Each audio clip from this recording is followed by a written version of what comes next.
ബാവയിൽ നിന്നും സിബിഐ മൊഴിയെടുക്കും. വർഗീസിന്റെ കൊലപാതകത്തിൽ ഉന്നത സഭാ നേതൃത്വത്തിന്റെ പങ്ക് അന്വേഷിച്ചില്ലെന്നാരോപിച്ച് വർഗീസിന്റെ ഭാര്യ കോടതിയെ സമീപിച്ചിരുന്നു. ഈ അഭ്യർത്ഥനയെ തുടർന്നാണ് തോമസ് പ്രഥമൻ ബാവയുടെ മൊഴിയെടുക്കാൻ സിബിഐ തീരുമാനിച്ചത്. വിശദാംശങ്ങളുമായി ബിജു പങ്കുചേരുന്നു. ബിജു, എപ്പോഴായിരിക്കും മൊഴിയെടുക്കുക?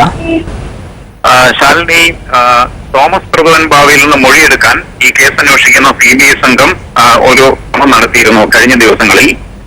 എന്നാൽ അദ്ദേഹം അനാരോഗ്യം മൂലം അദ്ദേഹത്തിന് മൊഴിയെടുക്കാനുള്ള ഒരു സാവകാശം സിബിഐക്ക് നൽകാൻ കഴിയില്ല എന്നായിരുന്നു ബിഷപ്പ് ഹൌസിൽ നിന്ന് അറിയിച്ചത്. അതേ തുടർന്ന് സിബിഐ സംഘം അദ്ദേഹത്തിന് ഔദ്യോഗികമായി നോട്ടീസ് നൽകി വിളിപ്പിച്ച് മൊഴിയെടുക്കാനുള്ള ഒരു സാധ്യതയാണ് ഉള്ളത്. ഇത് സംബന്ധിച്ച മലങ്കര വർഗീസിന്റെ ഭാര്യ സാറാമ വർഗീസ് സമർപ്പിച്ച ഹർജി ഇന്ന് എറണാകുളം CJN കോടതിയുടെ പരിഗണനയ്ക്ക് വന്നിരുന്നു.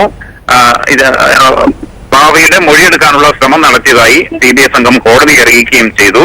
എന്തായാലും അടുത്ത ദിവസങ്ങളിൽ തോമസ് പ്രഥമൻ ബാവയിൽ നിന്ന് CBI സംഘം നോട്ടീസ് നൽകി ഓഫീസിൽ വിളിച്ചു വരുത്തിയതിനു ശേഷം മൊഴിയെടുക്കാനുള്ള നീക്കമാണ് നടത്തുന്നത്. എന്തായാലും നേരത്തെ ഈ കേസിൽ 30ഓളം പ്രതികളെ ഉൾപ്പെടുത്തിക്കൊണ്ടുള്ള ഒരു കുറ്റപത്രം CBI നൽകിയിരുന്നു.